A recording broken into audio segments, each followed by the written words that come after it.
Oke, baik. Bismillahirrahmanirrahim. Assalamualaikum warahmatullahi wabarakatuh. Assalamualaikum warahmatullahi wabarakatuh. Kembali lagi dengan saya Muhammad Sabda Katami Putra. Kali ini kita kembali lagi diskusi bersama narasumber-narasumber yang luar biasa. Pada video sebelumnya kita sudah berbincang sedikit bagaimana sosok seorang pengusaha muda. Kita sudah juga kedatangan sosok-sosok tuanku, bagaimana keunikan-keunikan di Pariaman ini.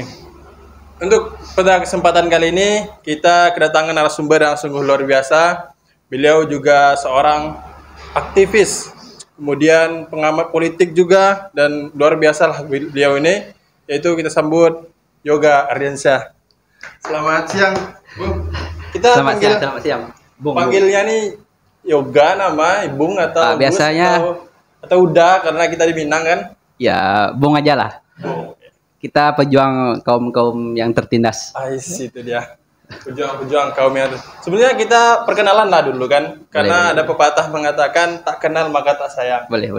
Supaya kita saling sayang, kita perkenalan dulu. Boleh. Silakan, Bung.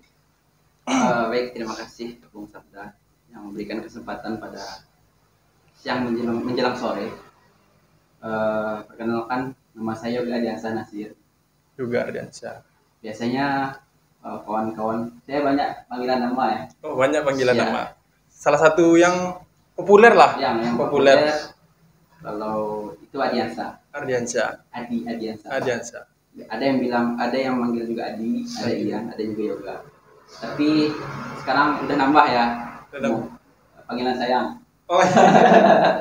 Panggilan saya itu spesial lebih tepatnya Spesial, kan, ya. bukan lebih populer. Iya, Karena ada cuma satu orang yang menyebutkan sayang. Kalau populer nanti banyak yang ini bingung pula. Iya betul.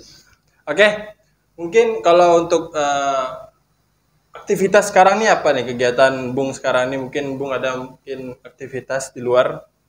Untuk aktivitas, alhamdulillah sekarang saya barusan menyelesaikan studi kuliah S1 di salah satu kampus di Sumatera Barat di Padang.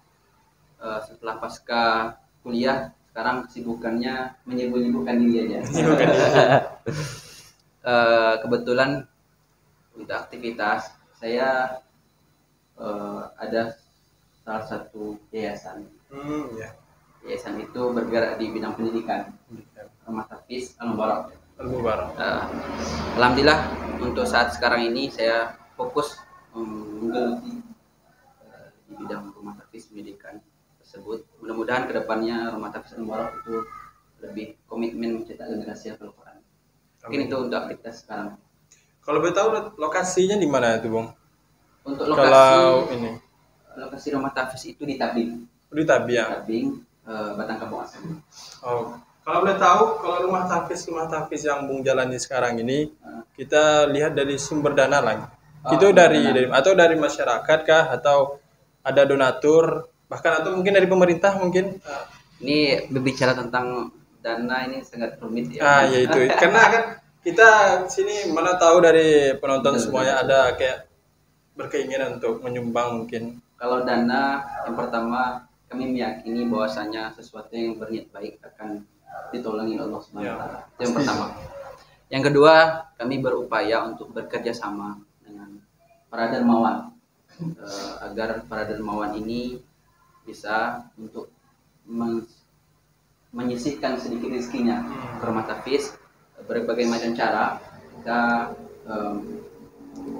bekerja sama juga, terus kita upaya kita natur menjaga hubungan silaturahmi yang baik, sehingga kita bisa untuk berkomunikasi baik. Jalannya berkomunikasi dengan baik itu sehingga kita bisa mudah memberi sebuah wawasan, karena kebanyakan saya lihat di Kota Padang ya khususnya, tapi nggak semuanya, tapi ada sebagian orang-orang kaya, orang yang punya harta banyak, tapi minimnya pengetahuan tentang agama, atau kalau tidak orang kaya yang sangat dermawan, tapi jalannya itu kurang dikasih tahu atau kurang mendapat info, sehingga itu yang kami saat sekarang ini berupaya untuk bekerja sama supaya harta yang mereka miliki itu bermanfaat.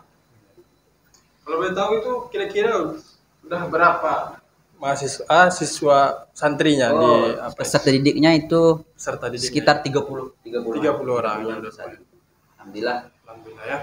Kalau misalnya untuk pencapaian juz tuh yang paling tinggi udah berapa itu? Sekarang udah Udah ada yang 30 juz kira-kira? Belum. Ya, umur-umur SD, SMP, SMA atau umum gitu? Ada yang SD, ada yang Ada SMP, SD. ada yang SMA, dan bahkan ada yang umum. Oh, ada yang umum Ada gitu. yang Jadi nggak terbatas gitu Nggak ya, Pak terbatas. ya. Yang jelas kita mempunyai program tahsin dan tahfiz. Tahsin dan Bagi yang tahfiz, mereka yang belum bisa menghafal itu kami masukkan dalam program tahsin, perbaiki bacaan. Nanti setelah dia bacaannya bagus nanti ke program tahfiz. Ya. Ini untuk aktivitas sehari-hari. Aktivitas ya. Ya. Kalau mungkin untuk dari kaum-kaum, mungkin dari penonton, mungkin ada yang ingin memasukkan adiknya atau apa. Kira-kira bagaimana masuk? Cara daftarnya gimana?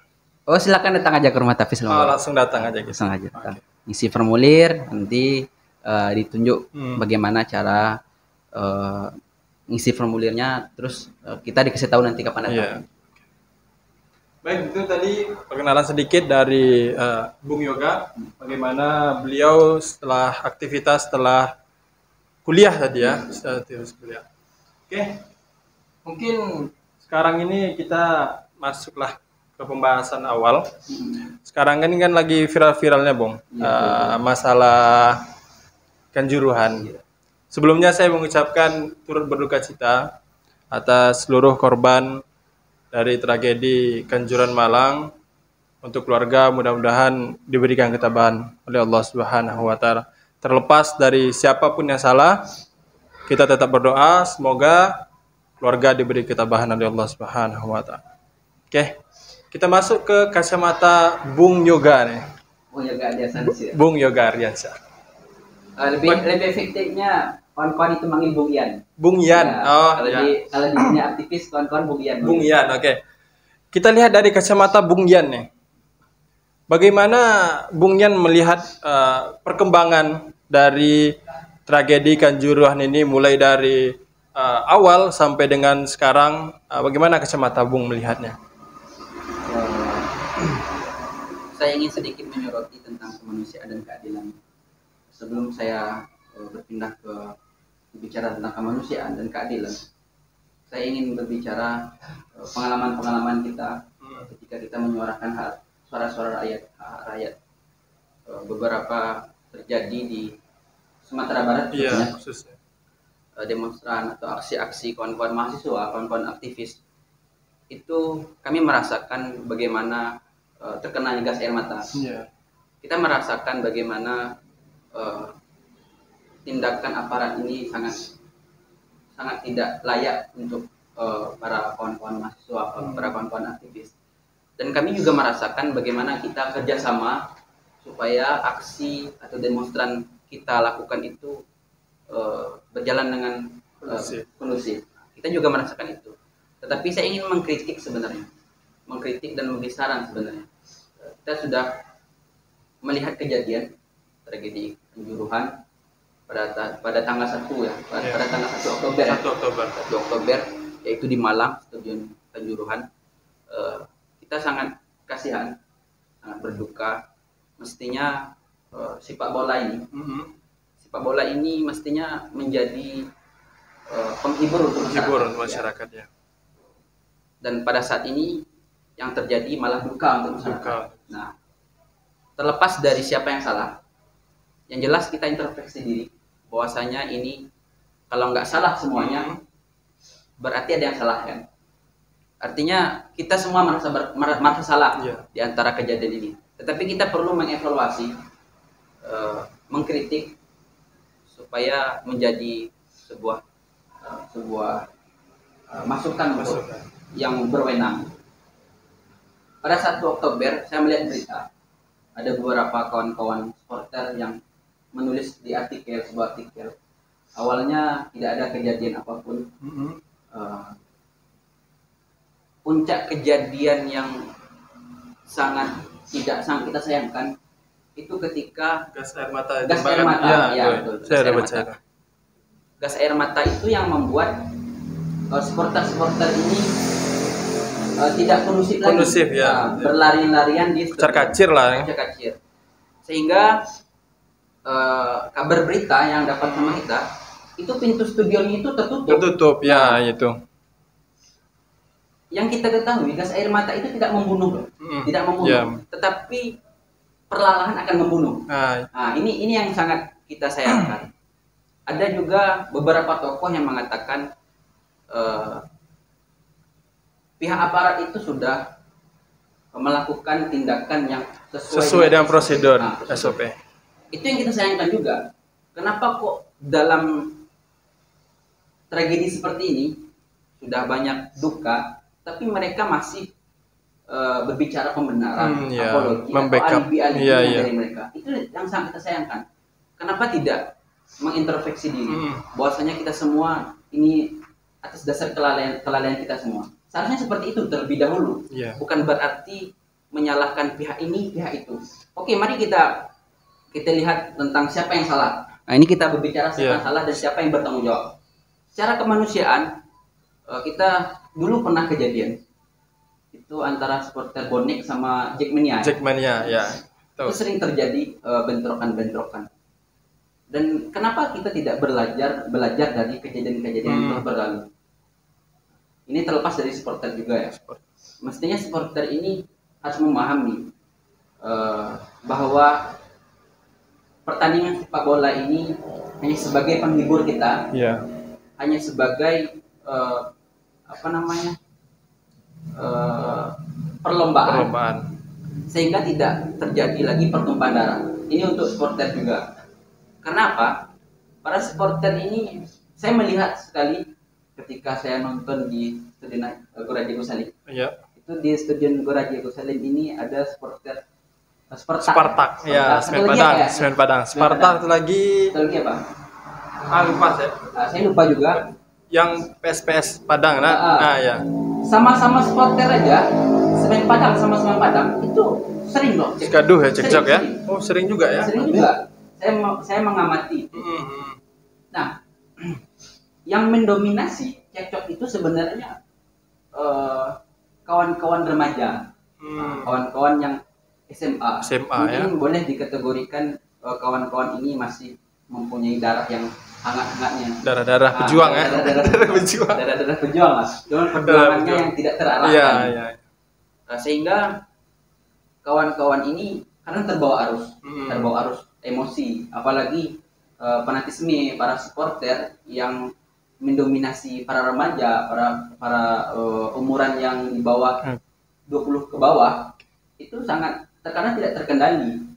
Saking kecewanya mereka terhadap klub yang dia dukung, dia ugal-ugalan tuh. Ugal-ugalan. Itu kritikan untuk para supporter. Mari kita menyadari bahwasanya pemain sepak bola ini, pertandingan sepak bola ini hanya hiburan, bukan untuk dibangga-banggakan sehingga pada saat ini kejadian beberapa nyawa kehilangan beberapa nyawa. Terkait beberapa nyawa kehilangan, informasi dari pemerintah yang saya baca itu 131 orang.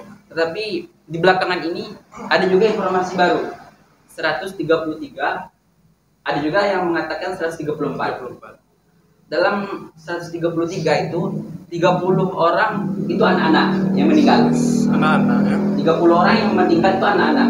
Coba bayangkan bagaimana perasaan keluarganya.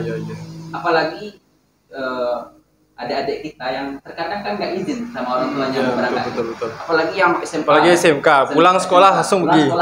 Kan? Pergi kita. Nah, ketika pergi ke stadion itu dapat kabar berita anaknya sudah meninggal. Nah, bagaimana perasaannya? Ini yang perlu kita introspeksi diri. Bagaimana kita memaknai kemanusiaan tersebut. Nah, untuk kedua, saya ingin bukan saya ingin menyalahkan, tapi saya ingin berbicara tentang ketidakbecusan aparat. Penyelenggara.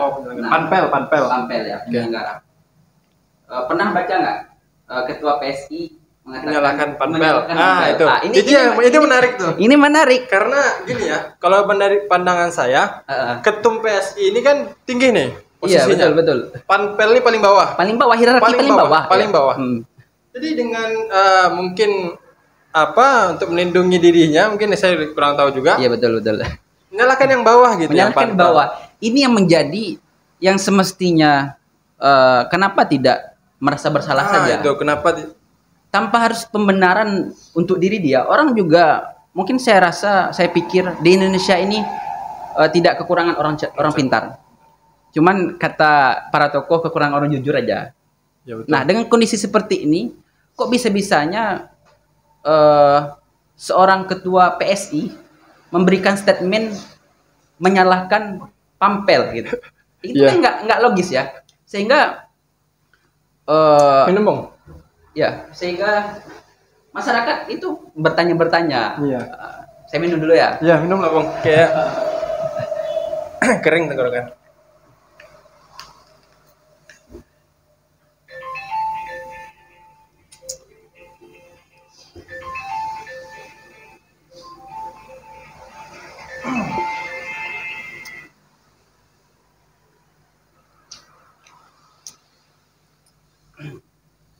Sampai di mana tadi diskusi kita? Sampai ke PSI. PSI, ya. Yang jelas kita tidak menyalahkan pihak manapun, cuman kita belajar untuk mengintrospeksi diri, untuk menganalisa di balik semua tragedi ini. Coba kita lihat, kalau di Indonesia itu PSI itu adalah lembaga tertinggi dalam sepak bola. Betul. Kalau di dunia itu federasinya itu FIFA. Nah, FIFA. Terkait gas air mata, FIFA itu sudah mengeluarkan aturan tidak dilarang mengeluarkan gas air mata di stadion. Ya. Begini, pihak FIFA melarang para aparat. Tapi kok kenapa Polres Malang atau Polda atau pihak kepolisian mengatakan bahwasanya tindakan aparat ini sudah sesuai dengan SOP. Iya. Nah, yang jadi pertanyaan, fungsi PSI dan pihak aparat ini apakah fungsi PSI ini tidak PSI partai. PSSI ini Beda. tidak memberikan informasi terhadap pihak aparat. Ini jadi pertanyaan ya kan? Ya, jadi pertanyaan dan ini sangat sangat diragukan. Kalau di PSI itu kita berkesinambungan dengan pernyataan ketua PSI bahwasanya ini nggak ada sangkut pautnya dengan PSI, nggak ada sangkut pautnya dengan PSI. Ya. Ini kesalahan dari panitia pelaksana. Kalau berbicara FIFA tadi, FIFA sudah mengeluarkan aturan tidak boleh mengeluarkan gas air mata di stadion. Nah, kalau PSI bahkan menyalahkan Pampel. Panitia pelaksananya. PSI itu coba lihat di statuta PSSI itu. PSSI itu berhak untuk membentuk perlombaan sepak bola, mengawal atau mengakomodir, itu tanggung jawab tertinggi lah gitu. Kok sebegitu mudahnya sebagai ketua PSI tidak bertanggung jawab dan malah menyalahkan panitia pelaksananya. Nah, ini yang jadi pertanyaan, apakah ini upaya untuk lepas tangan? Nah, ini yang sangat disayangkan oleh masyarakat. Makanya ada petisi. Turunkan. Menurut Bung itu worth it nggak? Kalau ada kan tagar Iwan Bule out gitu. Kalau menurut saya mestinya seperti itu. Seperti itu. Kenapa? Karena dia tidak bertanggung jawab. Tetapi alasan dia mengatakan kepada netizen, saya tidak akan mundur karena ini tanggung jawab saya untuk menyelesaikan kasus ini. Toh sampai saat ini apa yang kita dapat? Nggak selesai kan? Tapi terakhir saya lihat ada 6 tersangka yang dikeluarkan oleh negara. Nanti kita baca ya. 6 tersangka yang dikeluarkan oleh negara. Salah satunya itu Pampel juga. Saya tidak menyalahkan ketua PSI yang mengatakan Pampel tidak bertanggung jawab. Memang Pampel bertanggung jawab penuh ya. Tetapi bukan berarti menghilangkan tanggung jawab PSSI. Kan seperti itu. Pampel itu hierarki paling terbawah. Kalau kita berbicara struktural, PSSI itu untuk penyelenggara kompetisi sepak bola ini itu ada PT ILIB namanya.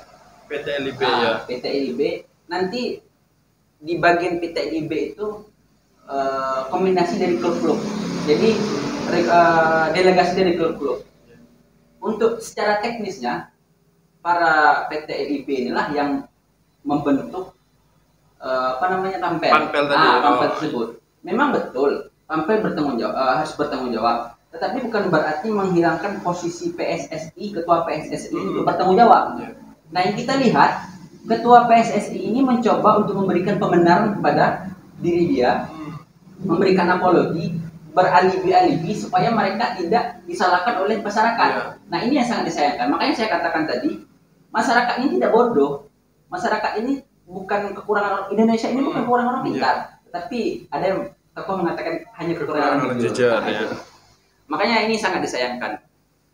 Terkait aparat ini kan coba lihat mengenai aparat ada video beredar aparat menendang-nendang supporter gitu. Itu gimana menurut pandangan Bung itu? Karena kan kita tahu tugas pokok seorang aparat negara melindungi. Itu gimana pandangan Bung? Kita mungkin para subscriber Sudut Narasi juga sudah melihat video yang beredar. Karena sudah viral juga ya. Viral. Saya juga pernah melihat bahwasanya pihak aparat ini yang ingin saya kritik. Karena pengalaman juga dari beberapa kita yang sudah turun aksi. Apalagi aparat ini yang masih jiwa muda, masih baru lulus. Mestinya bukan berarti harus memahami dia sebagai seorang polisi, tetapi dia memahami dan memaknai apa sih tugas polisi ini. Kan ada di antara kita, mungkin teman saya lah yang lulus polisi. Itu ketika di luar, dia ugal-ugalan, saya ini aparat ini, saya ini polisi, nggak bisa sembarangan. Nanti kalau macam-macam sama saya tempeleng kan seperti itu kan. Nah, polisi-polisi seperti ini, aparat oknum polisi seperti ini harus diberi pengetahuan terlebih dahulu. Makna-makna dia sebagai aparat ini seperti apa sih? Karena yang kita tahu ada 3 bintang Tribrata ya. Itu kemurnian dan keikhlasan. Ini autokritik juga untuk para polisi-polisi yang yang arogan, yang terjadi sebelum tragedi Kanjuruhan ini. Yang terakhir ini kan ada mantan Polda kita nih yang tertangkap ini. Saya ketawa. Ada lagi yang ini yang baru masih narkoba itu ya? Iya, yang narkoba. Baru beberapa hari yang lalu. Kalau kata orang kan baru login dan logout. Jadi saya sempat ketawa. Karena apa? Bapak Teddy ini kita sering kok audiensi sama dia. Siapa? Minahasa. Kita sering audiensi sama Bapak itu. Audiensi kawan-kawan OKP ya. Kawan-kawan OKP itu sangat dekat sama beliau. Mungkin bukan sama Polda yang ini aja, Polda yang tahun lalu juga dekat sama teman-teman OKP. Ada sebagian teman-teman OKP yang mengatakan, selamat bertugas Pak, terima kasih. Selamat bertugas, pindah mutasi ke Polda Jatim ya. Terima kasih sudah bertugas di Sumatera Barat. Ini saya lucu nih ya. Ternyata yang Polda Jatim ini kan dipecat karena kasus Kanjuruhan juga karena ketidakbecusan, kelalaian dari pihak Polda. Sehingga Polda Jatim ini dipecat. Nah, dimutasilah Polda Sumbar Pak Teddy tadi. Dengan bangga hati kan, Pak Teddy ini dimutasi ke Jatim. Keren ya Pak, kan pilihan ya kan? Keren luar biasa. Sampai di Jatim ada salah satu anggota DPR RI yang bersuara. Ternyata seakan dijebak di sana. Saya lucu. 2 hari yang lalu teman-teman mengucapkan selamat bertugas. Terus setelah 2 hari ke depannya kawan-kawan OKP menyerang Bapak itu. Saya tidak menyangka Bapak seperti ini katanya. Kalau dilihat-lihat munafik dah. Munafik karena apa? Ketua lembaga adat Minangkabau nih dengan bangganya memberikan gelar, dengan bangganya memberikan adat seperti ini. Toh buktinya ini yang diberi. Ini kalau saya kurang tahu juga, beliau ini pemakai atau pengedar? Informasi yang sampai sama saya kemarin itu ada kejadian di Sumbar itu kasus narkoba ini. Narkoba. Beliau itu menahan narkoba itu sehingga informasi terakhirnya itu pemakai juga dan pengedar juga kalau nggak salah ya. Kalau salah mau direlat. Terus ditangkap KPK kan. Selamat Pak. Saya bangga sebenarnya Bapak sebenarnya. Karena saya sering loh ketemu sama Bapak Dedi ini. Kemarin kasus ada beberapa kasus kawan-kawan Cipayung. Saya juga ke Polda kan. Bapak itu sering ketemu sama kita. Dan Bapak itu ramahnya luar biasa, asik. Cuman nggak tahulah nasib dia kan. Ini yang ingin saya singgung. Tribrata tadi. Yang kita pahami Tribrata itu keikhlasan dan kemurnian. Nah, kira-kira dengan kejadian tragedi Kanjuruhan dan termasuk Bapak kita yang terhormat ini, apakah sudah mencerminkan kemurnian dan keikhlasan tersebut? Ini kan bertolak belakang. Kalau keikhlasan, apakah dia ikhlas menjabat jadi Kapolda ini tanpa ada gaji? Ini yang perlu kita nih ya. Kira-kira ikhlas nggak dia gitu? Atau kemurnian, apakah dia sebenar-benarnya murni sehingga mendapatkan kasus seperti ini? Nah, sehingga aparat juga buruk citranya. Karena beberapa belakangan ini kasus dari Polri cukup banyak. Sambo ya. Sambo terus itu kalau kita bicarakan berat ya. Terus kejadian Kanjuruhan sampai isu daerah ini Bapak Teddy ini kan beberapa portal beberapa tingkatan yang membuat citra polisi itu buruk. Nah, yang sangat menarik yang kita banggakan, tapi untuk saat ini ya, yang kita banggakan untuk saat ini, Kapolri kita itu tegas, sehingga dia berani memberikan pernyataan sikap cepat. Karena mungkin menurut beliau yang kita pikirkan untuk memperbaiki citra Polri. Untuk saat ini saya bangga, tapi nggak tahu ke depannya ya.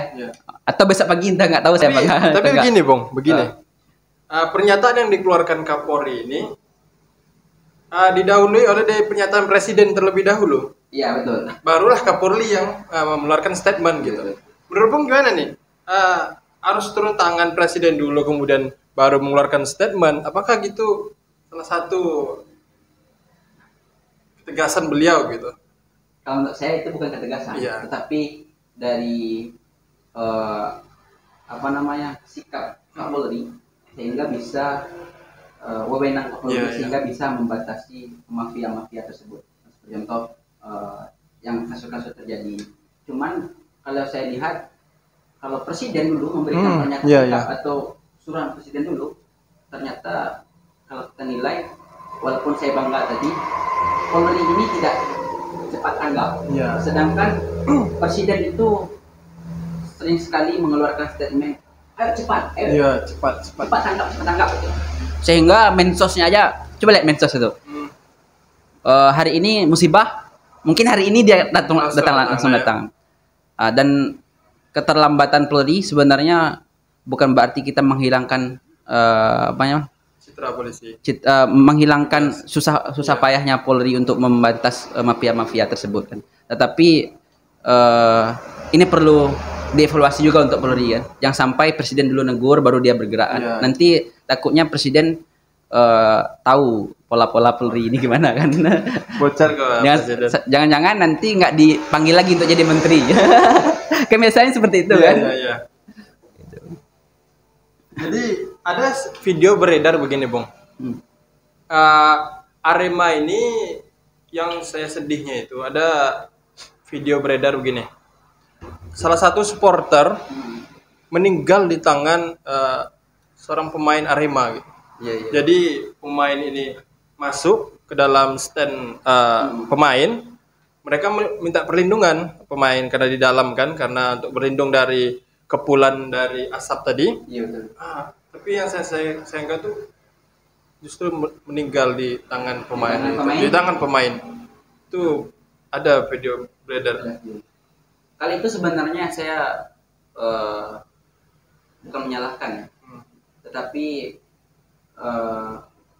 asal muasal terjadi pembunuhan itu karena asap gas air mata. Sehingga kondisi saat itu tidak kondusif. Mungkin kalau kita di sana, dia memang tidak mematikan gas air mata itu, cuman dada kita sesak, mata kita mata pedih. pedih. Sehingga yang ada di depan kita, yang menghalang kita ya kita dobrak aja. Iya. Kalau bisa kita tinju gitu. Mungkin itu terjadi ya. Informasi itu belum sampai sama saya, karena saya semenjak terjadinya tragedi itu saya melihat data-data terus bagaimana perkembangan. Mungkin kita baca ya yang tersangka. Oke. Ini saya 6 tersangka. 6 tersangka ya. Ini saya ada catatan tadi malam. Sebelum masuk ke tersangka tadi itu. Saya melihat kalau saya melihat pribadi penyebab daripada kematian itu salah satunya gas air mata tadi. Gas air mata. Yang kemudian kan sesak tuh. Betul. Sudahlah gas air mata membuat sesak, kemudian kita harus berdesak-desakan untuk keluar gitu. Betul. Karena pintu gerbang untuk keluar masuk salah satu banyak yang ditutup kata supporter gitu kan. Cuman beberapa yang di supporter. Bayangkan dari ribuan itu, ribuan penonton harus keluar di 1 atau 2 pintu gitu. Iyalah. Kan orang ribuan itu keluar dari 2 pintu mana bisa? Kan nggak masuk akal gitu. Logikanya nggak masuk gitu. Udahlah mereka sesak karena gas air mata tadi, udahlah berdesak-desakan. Betul. Dengan ini. Tapi ada juga sebagian netizen yang mengatakan mereka mati itu yang pertama ajal. Ajal. Itu sudah nggak perlu kita nggak pikirkan, itu hak prerogatif Tuhan. Yang kedua, mati itu karena desak-desakan.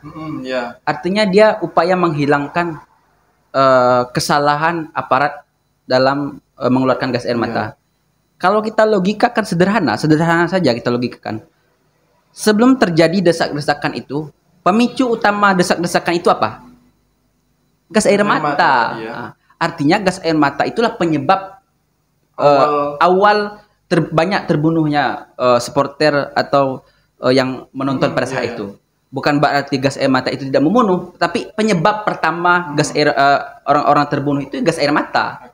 Berarti dari yang dapat saya simpulkan dari pernyataan Bung ini, berarti orang yang paling bertanggung jawab dalam kejadian ini ya aparat. Makanya saya ingin bicara tadi tentang yang pertama tentang kemanusiaan. Ini kita sudah banyak ya berbicara tentang kemanusiaan.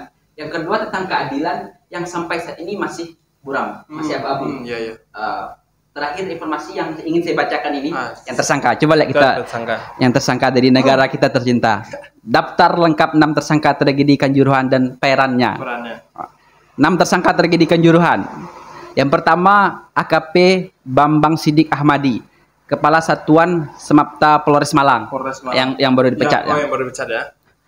AKB Hasdarman, Komandan Kompi Brimob Polda Jawa Timur. 3 Kompol Wahyu Setio Pronoto, Kepala Bagian Operasional Polres Malang. Ahmad Hadian Lukita, Direktur Utama PT Liga Indonesia Baru, LIB yang saya bilang tadi. Yang kelima Abdul Haris, Ketua Panitia Pelaksana Pertandingan yang udah tersangka masa 1 masuk. Yang keenam Suko Sutrisno, Security Officer. Nah, 6 tersangka ini harapannya kita ke depan ini berbicara tentang keadilan, adil dan berkeadilan.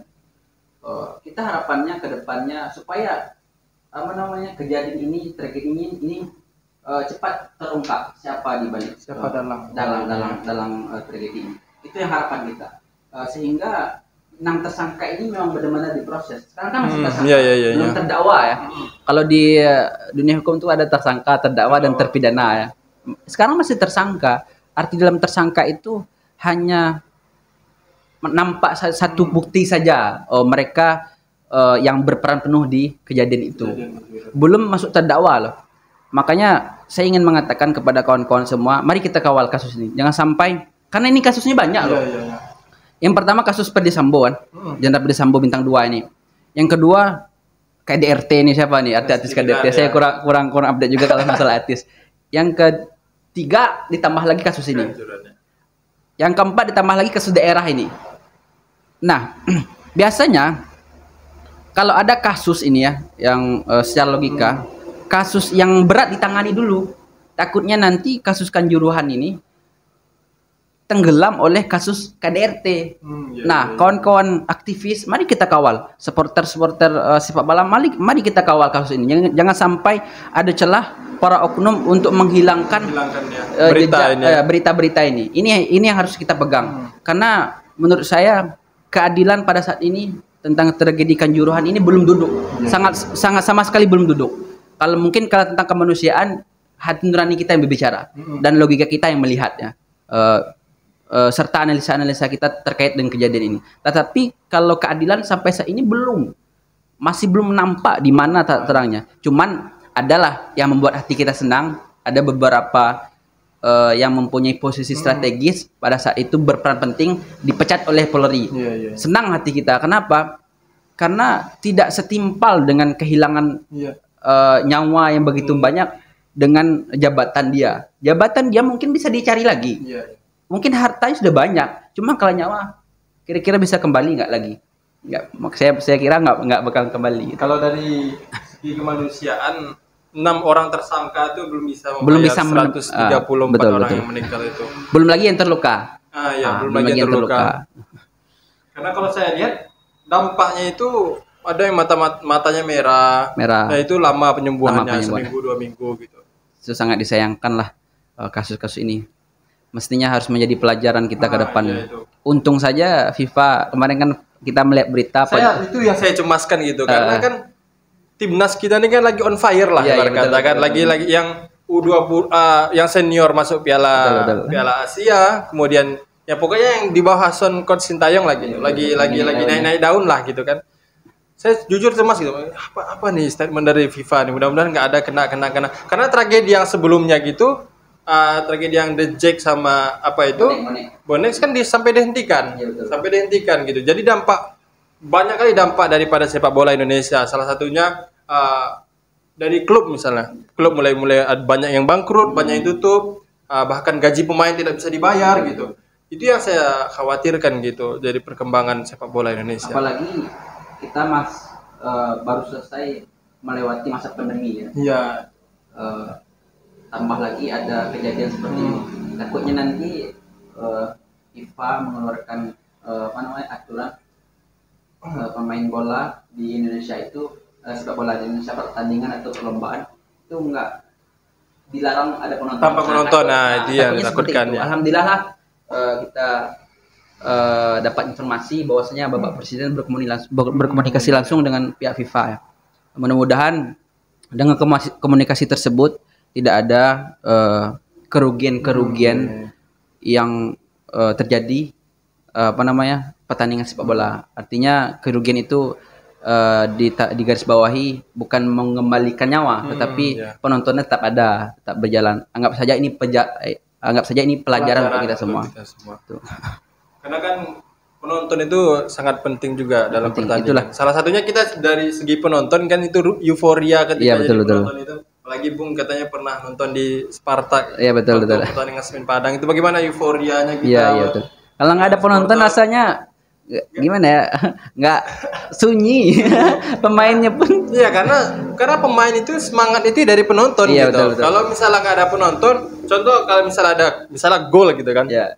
Ketika nendang gol gitu. Lah gol gitu aja gitu. Tapi kalau ada penonton gol, bersorak-sorak penonton, pemain lari ke tribun gitu kan. Itu kan euforia yang luar biasa karena kalau saya lihat supporter Indonesia ini salah satu yang terbaik lah gitu maksudnya dari segi antusiasmenya luar biasa penonton supporter di Indonesia ini gitu. Tapi itulah sangat disayangkan kalau misalnya ada dan yang saya sayangkan itu kalau misalnya kejadian The Jack dengan siapa tadi? Bonex. Dengan Bonex itu kan antar supporter gitu. Supporter. Kalau di Kanjuruhan ini kan Aremania aja gitu. Aremania dengan aparat lah gitu, kita bisa dikatakan gitu kan. Nah, itu yang saya Aremania lawan aparat. Lawannya aparat yang seharusnya menjadi pengayom, seharusnya menjadi melindungi. Justru mereka melakukan tindakan-tindakan yang arogan yang tidak bisa diterima gitu kan. Betul. Kalau yang saya lihat dari mulai kenapa polisi ini membawa gas air mata gitu di stadion, itu yang saya pertanyakan setiap ada berita tentang Kanjuruhan selalu itu. Kenapa polisi ini bawa gas air mata ini ke stadion? Lu jelas-jelas FIFA mengatakan bahwa ya nggak boleh membawa gas air mata. Inilah yang menjadi kebingungan bagi kita semua. Entah keterbatasan pengetahuan mereka atau memang tidak atau memang perintah dari atasan? Kalau harus keterbatasan seorang polisi aparat, saya rasa enggak ya? mungkin. Pastilah aturan itu sudah diberitahu. Karena sebelum pertandingan pasti ada briefing. Betul. Di briefing itulah yang di mana peraturan dibacakan, gimana kita melaksanakan peraturannya itu gitu. Aparat ini terkadang kalau saya menilai keterbatasan informasi. Karena bahkan Polres atau Polda yang mengeluarkan statement polisi itu sudah sesuai dengan SOP-nya. Ternyata yang disampaikan oleh pihak aparat itu sesuai dengan SOP, toh buktinya tidak sesuai dengan SOP. Masih ada aturan dari FIFA. Mestinya aturan dari FIFA itu harus dijalankan karena aparat ini kan hanya mengamankan, mengayomi, melayani. Bukan berarti dia membuat aturan. Kalau di negara kita kan ada legislatif, ada yudikatif. Legislatif membuat undang-undang, eksekutif menjalankan eksekusinya, praktisnya, terus yudikatif mengamankan atau menerapkan hukum-hukum, menegakkan hukum. Mestinya seperti itu kan. Polisi tidak berhak untuk membuatkan aturan. Salah satu aturan di Kanjuruhan itu nggak berhak. Karena masih ada lembaga tertinggi yang bisa membuat aturan. Seperti contoh PSSI tersebut. Yang kedua, kalau internasionalnya FIFA tersebut. Mestinya aturan-aturan dari PSSI atau statuta dari PSSI itu harus dipahami dulu oleh pihak aparat. Dan aturan-aturan dari FIFA itu harus dipahami dulu oleh pihak aparat, baru terjun ke lapangan. Jangan sampai terjun ke lapangan ugal-ugalan, terjun ke lapangan mengambil kebijakan atau tindakan yang merugikan seperti yang terjadi ini. Ini kan merugikan sekali. Nggak bisa dibalas nyawa yang 134 hilang dengan dicopotnya jabatan Polda Jawa Timur. Itu nggak sebanding menurut saya, nggak sebanding. Itu untuk kedepannya kita harus ini nih, harus kawal kasus ini. Karena kasus ini dari segi kemanusiaan sungguh menyayat hati. Betul. Kalau dari saya pribadi, kayak dalam satu waktu 132 orang harus meregang nyawa di dalam stadion, dan mereka tuh juga berusaha untuk menyelamatkan diri mereka masing-masing gitu. Tapi justru aparat-aparat yang ini justru yang kecuali kalau kecelakaan pesawat itu wajar-wajar saja, itu wajar mati sebanyak itu musibah. Ini enggak, ini musibahnya terjadi kelalaian, ketidakbecusan para penyelenggara. Yang kedua, tindakan aparat yang sangat disayangkan ini. Mestinya hal semacam ini walaupun menjadi pelajaran untuk kita, harus diusut juga kasus ini. Usut tuntas, mesti harus usut tuntas. Ini kebijakannya udah 6 tersangka nih. Kita kawal terus. Mudah-mudahan doa kita dalam 6 tersangka ini, kabar-kabarnya itu akan nambah tersangkanya. Entah berapa lah. Kita dukung pihak Polri, pihak yang berkewajiban yang berwenang di kasus ini untuk menyelidiki. Oke, baik. Saya ada pertanyaan lagi nih, Bung. PSSI. Tadi kan dari antara 6 yang Bung sebutkan tadi, tidak ada salah satu dari anggota PSSI yang jadi tersangka. Coba lihat dulu. Nanti salah kita. Maksudnya PSSI yang tertinggi ya. Kalau Panpel itu kan termasuk bagian dari PSSI juga gitu. Dan PT LIB termasuk bagian daripada PSSI juga gitu. Tapi petinggi-petinggi PSSI ini nggak masuk. Berhubung nggak ada yang masuk dari tersangka. Padahal secara logika dialah yang bertanggung jawab penuh atas semua kegiatan persepak bolaan Indonesia gitu. Justru malah berlindung dengan kata-kata dia gitu. Alibi dia. Ini yang saya diskusikan sama kawan-kawan aktivis minggu lalu terkait kejadian ini. Mestinya biasanya masih ada permainan di balik permainan ini. Mana tahu kita tidak menyadari bahwasanya dalang semua ini adalah ketua PSSI. Kita nggak tahu. Kita nggak tahu. Ya contoh saja yang telah terjadi terkait kasusnya Brigadir J, sama Sambo. Bribda E. Barada E ya. Yang kita ketahui ketika rilis itu tembak menembak. Karena Brigadir J ini melakukan pelecehan seksual terhadap suaminya Sambo. Dan ternyata setelah pakar-pakar berbicara dan melihat kesumbangan kasus ini, terjadinya kasus ini, nah ternyata Ferdy Sambo yang menjadi utama di balik dalang ini. Kan kita nggak tahu. Makanya kita harus kawal kasus ini. Mana tahu ketua ini saya bukan nuduh ya. Saya bukan nuduh. Asumsi. Juga, mana tahu ketua PSSI yang dalang dari semua ini.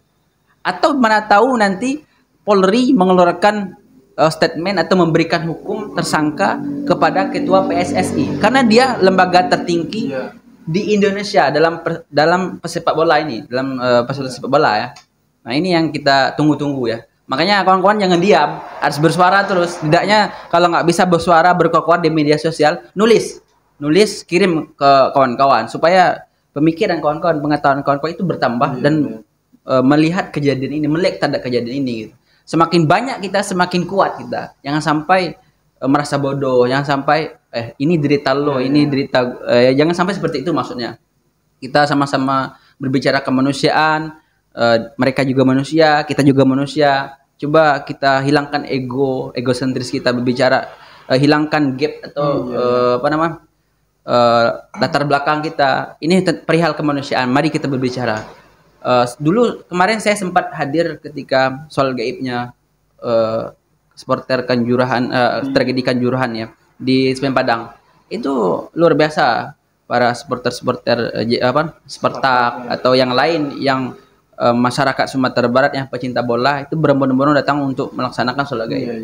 Nah, ini yang harapan kita ke depannya. Tidak hanya melakukan sholat gaib saja, cuman kita berupaya untuk mengawal. Itu harapan besar saya ya. Karena ini masih simpang siur beritanya. Mana tahu yang 6 tersangka ini hanya menjadi kambing hitam atau umpan pancingnya. Kita kan nggak tahu raja di balik semua ini ya, skenario-nya ini. Ini harapan saya juga mungkin untuk kedepannya analisa saya ketua PSSI ini akan ditangkap ini karena dia sekarang melakukan alibi, melakukan pembenaran terhadap pihak mereka kan. Mudah-mudahan Polri bisa melihat siapa yang sebenarnya yang bertanggung jawab ya. Mungkin itu. Tapi saya baca gini kan. Kalau misalnya ini statement dari Sintayong, pelatih timnas sekarang. Betul. Beliau mengatakan bahwasanya kalau misalnya Iwan Bule ini dipecat, kan ada tuh tagar-tagar Iwan Bule out, Iwan Bule mengundurkan diri. Kalau misalnya Iwan Bule ini mengundurkan diri, maka Sintayong juga akan ikut mengundurkan diri.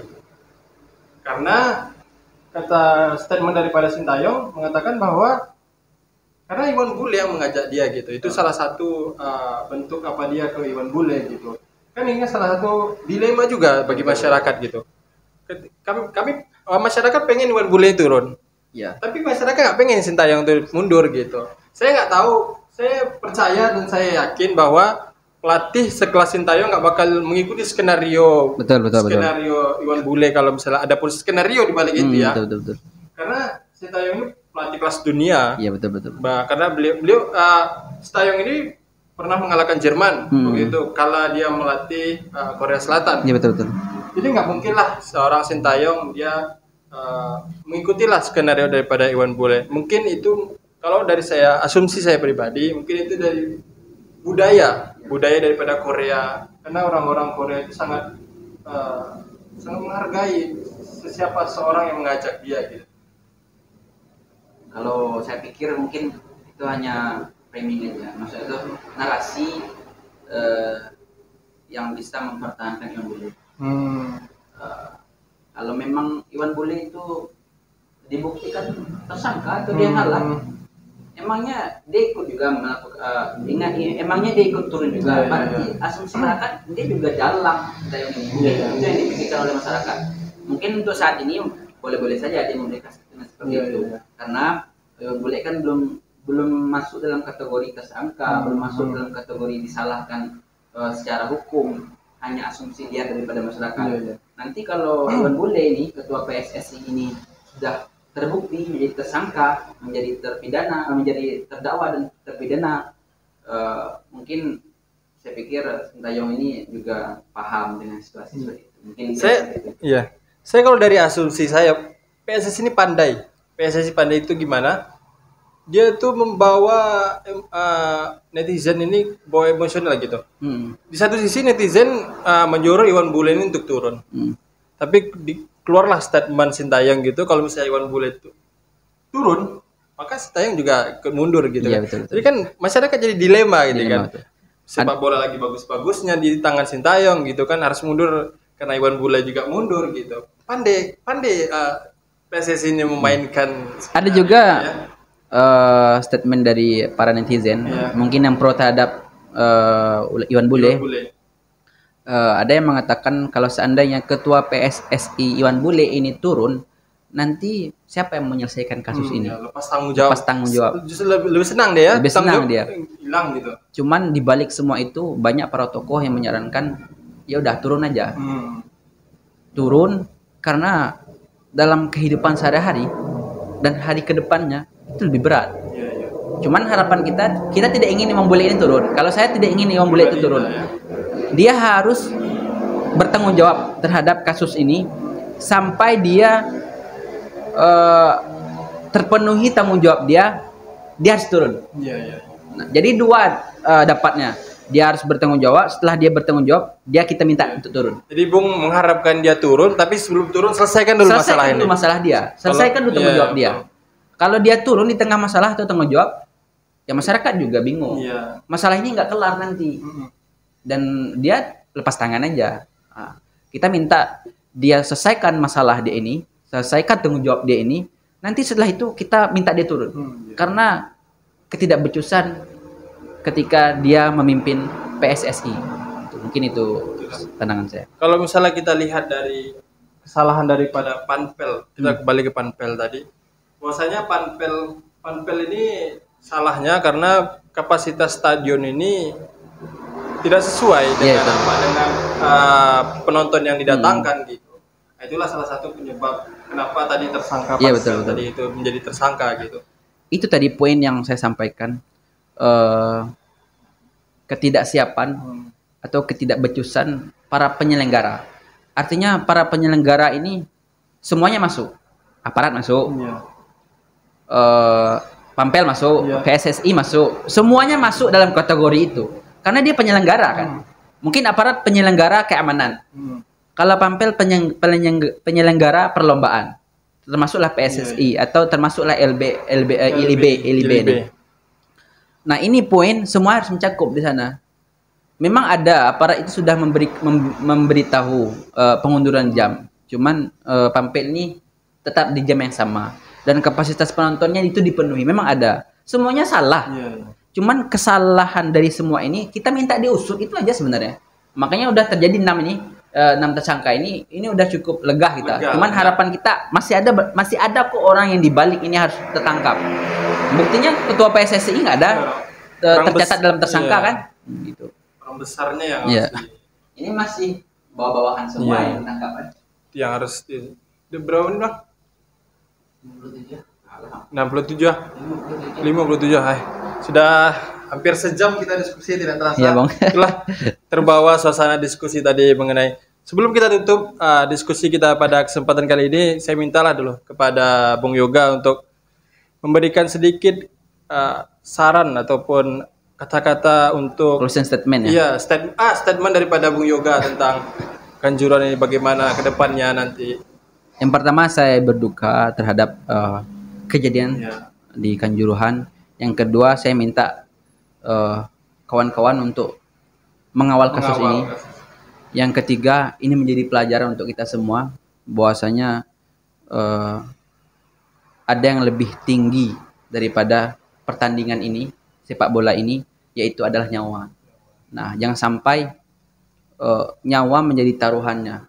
Nyawa itu nggak ada bandingannya dengan apapun, baik dari politik, baik dari pertandingan sepak bola, baik dari organisasi, nggak ada taruhannya. Kita masih memakai akal pikiran, hati nurani kita sebagai manusia untuk memanusiakan orang lain. jangan sampai terjadi lagi. Itu harapan closing statement dari saya. Mungkin itu, Bung. Oke, terima kasih kepada Bung Yoga telah menyempatkan waktu di Sudut Narasi. Kami sungguh senang karena Bung Yoga tadi memberikan sedikit statement-statementnya tentang Kanjuruhan tadi. Kami sebelum dari keluarga besar Sudut Narasi pastinya kami turut berduka cita atas tragedi di Kanjuruhan. Mudah-mudahan kedepannya akan untuk kejadian-kejadian selanjutnya tidak terulang lagi. Baik semuanya. Oke, saya tutup diskusi kita kali ini. Assalamualaikum warahmatullahi wabarakatuh. Waalaikumsalam.